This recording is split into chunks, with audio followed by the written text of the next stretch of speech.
자, 어제는 친문 핵심이죠. 핵심이라고 모르겠으나 친문을 불리는 황희 의원 지역구 서울 양천 갑을 찾았는데, 자, 장가희 기자, 이 대표가 최근 공천 잡음을 좀 의식한 것 같다 하면서 이제 하나의 민주당을 어제 좀 계속 강조를 했어요. 그렇습니다. 어제 이재명 대표가 황희 의원의 지역구 서울 양천갑을 방문해서 지원 유세를 했는데, 이 유세 현장에요, 황 의원의 경선 경쟁자였던 이 친명계 이나영 더민주 전국혁신회의 상임 운영위원이 참석을 했습니다.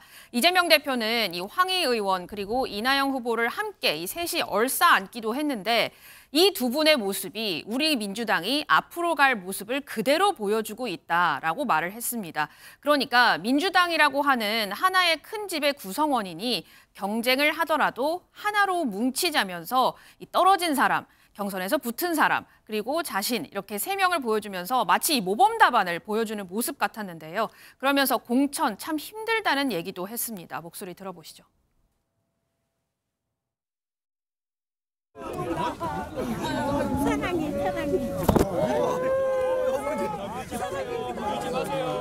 황희 후보께서는 정말로 뛰어난 역량을 가지고 계신 분입니다. 노무현 정부에서 또 문재인 정부에서 실제로 국정을 체현했고, 또 지역에서도 정말 신망 있는 실력 있는 정치인으로 인정받고 있습니다.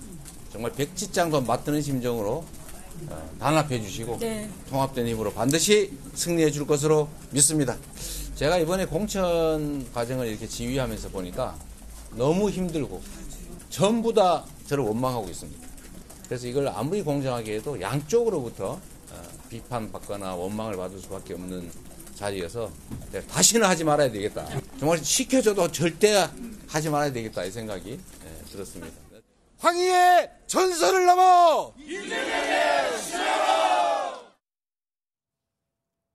네, 이재명 대표가 다음 총선 때는 안 하겠다 이런 얘기를 하는 것도 좀 인상적이었고, 일단은 이재명 대표가 영등포에 이어 목동, 이제 한강벨트 중심으로 좀 지원 유세 사격에 지원 사격 나선 게 아닌가 싶은데, 박지원 부원장님, 일단은 제가 처음에 말씀드렸듯이 친문 끌어안기에 이제 이재명 대표가 좀 달래기 나섰다, 이렇게 봐야 되는 겁니까? 어떻습니까?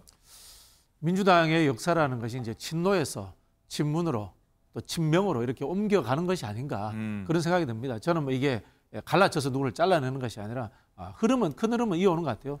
대표적으로 우리 황희 의원 같은 경우에 노무현 정부 때 청와대에 행정관으로 근무를 했습니다. 네. 그리고 문재인 정부 때는 또 장관을 했고요. 그리고 이번에는 또 이재명 대표 체제에서 국회의원을 하게 된다. 그러면은 다음 민주당 정부까지 이어지는 그 큰 흐름 속에 있다. 정당이라든가 정치라는 것은 그런 것 같아요. 갈등을 하지만 결국은 흐름으로 이어진다는 거죠. 문재인 대통령의 당대표 시절에도 분명히 비주류가 있었습니다. 그 당시에 이제 안철수 의원을 비롯해서 외부로 나가버렸고요. 그런 분들이 있었기 때문에 저는 수습되는 국면이다, 이렇게 말씀드리고 싶고요. 네. 지금 이 한강벨트가 만만치 않은 건 사실이에요.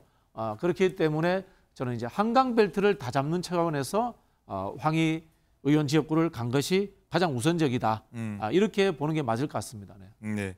이종근 실장님, 아까 저 좀 전에 말씀드렸다시피 공천 과정 너무 힘들어서 이재명 대표가 다음번에 안 하겠다, 안 하고 싶다, 이런 얘기도 했고, 뭐 실제로 좀 객관적으로 아마 이기기 어려우라고 좀 예상한 분들이 당에서 나갔다, 이런 얘기까지 했는데 쭉 어떻게 들으셨습니까? 그런데 이재명 대표가 이런 발언이 과연 진정성 있게 그런 탈락한 분들이나 혹은 유권자들에게 다가갔을까 하는 점입니다. 네. 정치는 태도와 그다음에 말이 일치하면서, 언행이 일치하면서 그것이 일관성 있는 모습으로 쌓여가야 그 정치인에 대한 신뢰가 더 쌓여갈 겁니다. 그런데 이재명 대표가 이번에 물론 자신의 어떤 웃음이 어떤 의미인지 잘 모르겠지만 결정적으로 몇 번의 어떤 사랑망 속에서 공천 배제와 관련된 언급을 하면서 0점 받은 사람도 있습니다. 여러분들도 아시죠? 하면서 웃은 장면이랄지, 또 그 이후에 공천 배제와 관련돼서도 그런 최고위원 회의라든지 이런 데서 농담처럼 웃는 장면들이 계속 되풀이됐거든요. 그 이후에 아이고 해봤더니 너무 힘들다라는 건 거꾸로 얘기하면 나는 힘들다, 그분들이 힘든 게 아니라 내가 한번 해보니까 내가 비판을 받아서 힘드니까 다음번에는 안 하고 싶다. 여전히 나를 중심으로 화법이 이루어지고 있어요. 내가 힘든 게 아니라 사실 그분들의 심정이 너무 힘든 거 아닙니까? 자신은 어쨌든 공천 받아서 나가잖아요. 단수 공천 받아서 나가고 한다면 보다 상대방을 배려하는 마음, 그것이 바로 통합의 어떤 첫 번째 어떤 단계이고 그것이 유권자들의 신뢰를 높일 수 있는 단계인데, 아무튼 간에 이재명 대표가 이번 공천 과정에서 보여준 태도가 이런 말로써 자신의 어떤 행동을 일치시킬 수 있을까? 저는 많이 부족하다고 봅니다. 네. 박시원 본자님, 이재명 대표가 지금 유세 나간 지역 상대방 후보 보면요. 서울 영등포 갑엔 국민의힘으로 갔죠. 김영주 의원이 있었고요. 양천 갑에는 이재명 저격수로 불리는 국민의힘의 구자룡 비대위원이 있더라고요. 이 대표가 아무래도 이런 점들 좀 고려해서 좀 초반 유세 지역을 선택할 거라고 봐야 될까요? 아까 말씀드린 것처럼 이게 저격수라기보다는요. 한강벨트예요, 전부 다 여기가. 네. 한강벨트가 현재 만만치 않습니다. 여론조사 나오는 거 보면요. 그렇기 때문에 개별 상대 국회의원을 겨냥해서 갔다기보다는요. 전선을 재구축한다. 표현이 그렇습니다만은 민주당이 이제 공천 국면을 받으면서 언론으로부터 많은 이제 비판을 받았어요. 이걸 이제 국면 전환을 해가야 되거든요. 그건 뭐냐면은 민주당하고 국민의힘하고 지지율이 붙어 있는 지역구에 가서 윤석열 정부 심판론에 불씨를 지피는 거거든요. 그런 측면에서 뭐 저는 그 지역구에 갔다라고 보지, 꼭 이거를 뭐 친문을 지원한다. 또는 상대 후보가 저격수기 때문에 갔다. 뭐 그런 부분은 좀 아닌 것 같아요. 특정 인물 겨냥한 건 아니다. 네, 그렇죠. 네, 원래 당의 전략이라는 것이 그렇게 세우지는 않아요. 네. 알겠습니다. 자, 신정현 의원, 네. 어제 이 대표가 영등포를 찾았는데 네. 그날 어제 친문계 좌장으로 꼽히는 4선의 홍영표 의원이 당을 어제 떠났죠. 저희 어제 전화 인터뷰까지 했었었는데 네. 일단 민주가 사라진 가짜 민주당을 탈당한다라고 얘기를 했는데 민주당에서는 좀 아픈 지점이겠지만 어떻게 보면 새로운 미래로 일단 합류한다는 얘기가 있는데 예. 그쪽에는 좀 희소식이 아닐까 싶기도 해요. 네, 뭐 고마운 합류이지요. 예, 어쨌든 지금의 이재명의 민주당을 향해서 아마 김대중과 노무현의 민주당을 상상하는 분들은 많지 않을 겁니다. 아마도 본류의 민주당을 대체하고 회복한다라는 관점에서 새로운 미래는 아주 큰 천군만마를 얻었다고 볼 수 있고요. 민주당을 재건하려고 하는 민주당 의원들의 합류가 앞으로 이어질 것으로 예상이 됩니다. 어찌 보면 새로운 미래가 또 진짜 민주당, 그리고 민주당의 적자로서 국민들께 인정받을 수 있는 좋은 기회들이 이제 남겨져 있다라고 봅니다. 특히 최근에 이재명 대표와 또 조국 대표 두 사람 사이에 뭔가 연대를 하는 움직임이 또 있지 않았습니까? 예. 그래서 새로운 미래와 홍영표의 어떤 만남도 여기에 많이 대비되는 것 같습니다. 가령 이런 겁니다. 주 3회 재판을 받아야 하고, 그리고 또 징역 2년을 선고받고 대법원 판결만 남겨놓은 두 대표 간의 연합, 연대, 이것이 과연 민주개혁 진영을 회복하는 데 진정성 있는 협력일까요? 아마 국민들은 그렇게 보지 않으실 겁니다. 양심과 도덕성을 상실한 정치 세력의 연합이 어떻게 민주개혁 진영의 상징을 할 수 있겠습니까? 예. 아마도 그러한 부분들을 국민들은 또 판단하실 수 있는 좋은 기회가 홍영표 의원의 합류가 되지 않을까, 이런 생각을 합니다. 얘기 나온 게 하나 더 여쭤보겠습니다. 잠시 뒤에 기자회견 하나 잡아놨다고 들었는데 신의원. 예. 그다음 뭐 민주연대라는 뭐 당명으로 바꾸는 것도 고려 중이다라는 얘기가 나오는데 어떻게 되고 있는 겁니까? 예, 민주연대라는 이름으로 서른 홍영표 두 의원과 앞으로 이제 탈당하시게 될 민주당 국회의원들이 하나의 세력화하는 작업들로 민주연대는 이름을 쓰고 있고요. 또 여기에 새로운 미래와 현재 지금 함께 힘을 모으는 과정에서 당명을 바꿀지 아니면 그대로 유지할지 논의가 지금 진행 중에 아직 있습니다. 결정 안 됐습니까? 사실 이 부분은 매우 민감한 부분이라 아직 국민들 앞에 이 새로운 미래를 유지할 것인지 바꿀지에 대한 부분들은 11시 반까지 그 직전까지 아마 협의가 진행되고 있을 거라고 그까지요? 봅니다. 네. 알겠습니다.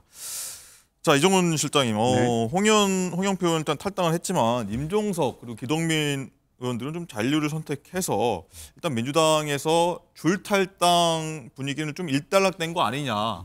어떻게 좀 보십니까? 임종석 전 실장이 완전히 정점이었을 것 같아요. 그때 당시에 임종석 실장이 어떤 결정을 내리느냐에 따라서 그 후에 어떤 움직임들이 따라한 어떤 그 파동을 함께 이어가느냐 아니면 그 순간 절단되느냐. 근데 후자가 됐어요. 임종석 실장이 사실 자신의 어떤 문제가 아니라 지금까지 억울하게 공천 배제된 사람들을 대변하는 위치에 만약에 섰다고 한다면 그래서 자신의 어떤 지역구만 지키는 어떤 모습을 탈피했다면 분위기는 또 다를 수가 있었는데 사실 지금 비명계가 구심점이 없다 보니까 당신이 나서라, 저 사람이 나섰으면 좋겠다 이렇게 남한테 떠미는 어떤 분위기였거든요. 그러니까 자신이 추동력을 뭐 스스로 갖거나 아니면 자신이 결단해서 내가 책임진다 이런 움직임들이 분절되다 보니까 더 이상의 어떤 뭐 움직임이 없고, 또 한 가지는 새로운 미래에 지금 책임위원 계시긴 하지만 새로운 미래의 어떤 지지율이 지금보다 뭐 한 단단위가 아닌 뭐 두 자리 숫자까지도 이렇게 점프업 할 수 있는 분위기라면 조금 더 많은 어떤 움직임이 저는 있을 수 있다고 보거든요. 그런데 좀 정체되어 있는 제3지대 전체가 좀 정체되어 있는 분위기, 이런 여러 가지들을 다 종합한 결과 지금은 나갈 때가 아니다. 이제 너무 늦었다거나 아니면 나갈 곳이 없다거나 아니면 후위를 도모하겠다거나 여러 가지 이유로 당에 잔류하는 분위기가 더 지금 형성이 되고 있는 게 아닌가 싶습니다. 네. 일단 박진영 부원장님, 일단 민주당 입장에서 일단 야권이 좀 분열된 상태여서 표심들이 좀 분열될 거 아니다, 분산될 거 아니냐 이런 우려도 나오면서 그 표들을 이제 반사 이익을 국민의힘에서 좀 볼 수 있는 건 아니냐 이런 얘기도 나오는데 어떻게 좀 분석하고 계십니까? 그렇죠. 이제 분열이 된다는 것은 결국 이제 표가 떨어져 나간다는 의미입니다. 네. 다만 이 표의 양의 문제죠. 그런 부분에서 죄송합니다만 이 새로운 미래의 영향력이 너무 미흡하다. 뭐 이렇게 아직까지는요? 저희들은 좀 생각을 하고 있고요. 정당 지지도를 한번 보세요. 조국혁신당 같은 경우에 지금 10% 가까이 나옵니다. 이건 뭐냐면요. 지금의 야권에 바라는 것은 윤석열 정부와 잘 싸워라. 이런 이야기예요. 윤석열 정부를 매섭게 몰아쳐라. 이런 상황인데 지금 물론 이 잘려나가신 분들의 억울함 또한 이해는 됩니다만은 민주당을 상대로 해서 전선을 만드는 것이 과연 국민들 또는 이 야권 지지자들이 바라는 상황인가라는 것에 대해서는 좀 성찰해 볼 필요가 있지 않나 그런 생각이 들고요. 저는 개인적으로 민주당에 대한 실질적인 위협은 이준석 신당, 이제 개혁신당이죠. 특히 거기에서 이제 이원욱, 양양자, 이준석 3명에서 용인 화성 벨트에 출마하는 거. 예. 이런 게 사실은 민주당의 실질적 위협이 될 수 있다. 반도체 벨트. 예, 그런 생각이 듭니다. 민주당 표를 많이 뺏어갈 수 있다. 청년들 표를 네. 이런 생각이 들고요. 또 한표로는 이제 송영길 대표가 만드는 당 이름이 소나무당인가요? 네. 소나무당이 호남에 후보를 내겠다고 해요. 지역구 후보를. 네. 근데 이 송영길 신당도 윤석열 정부 심판이에요. 민주당 내에서 오히려 강한 지지층들의 지지를 받을 가능성이 있어요. 이런 분들이 오히려 민주당의 표를 뺏어갈 가능성이 있지, 지금 이 정체성이 민주당을 비판하는 걸로 잡는 정당이 크게 민주당 표를 갉아갈 것이다라고는 생각하지 않습니다. 네, 아직까지는 그렇다는 분석을 좀 해주셨습니다.